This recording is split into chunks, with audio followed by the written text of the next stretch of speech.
Well, we're joined here in the studio by Ribal al-Assad, chairman of the Iman Foundation, which is an organisation that promotes interfaith dialogue around the world. Ribal al-Assad, this is a very tragic event, but should we not make it clear that this kind of anti-Christian sentiment really is only a minority of Muslims? Yes, of course. Actually, to start with, I agree with Pope Benedict, who has condemned this atrocious act of violence.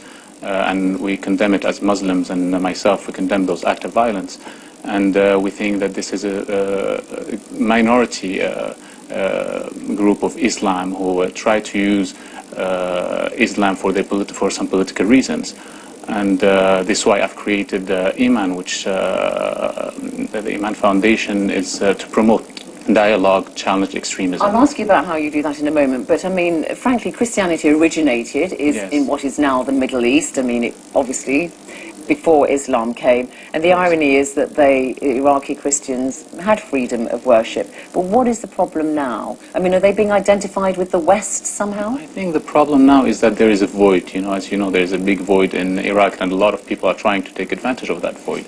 And like some governments who try to intervene, like the Iranian government, for example, trying to fund some groups because they don't want stability in Iraq. And also the government in Iraq, they should form the national unity, and they should work together to try to work and make a real democracy in Iraq, where all groups are protected. I mean, you actually need interfaith dialogue and even intersectarian dialogue. You're a cousin of the president of Syria. Yes. And you come from a relatively small sect in Islam, and you've also had problems with some of the more mainstream Muslim sects, haven't you? Not really mainstream. It's only a very minority people in Islam who deem that that they deem that me as a Muslim, they deem me as I'm an infidel. Yeah. Well, I consider myself as a Muslim anyway, but and we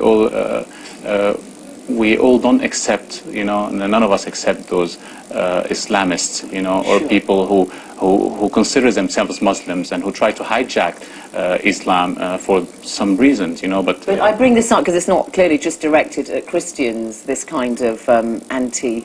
It's directed at everybody, everybody who doesn't share their beliefs or doesn't fall into their type of Muslims. Which is completely absurd. I mean, those people are not Muslims.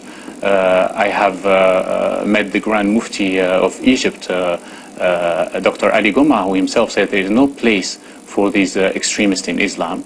And those moderate voices should be heard and should be given more... Which is the kind of work that your foundation does to try and promote dialogue. Okay, Ribal al-Assad, thank you very much indeed for talking to us. Thank you. You're welcome. You're welcome.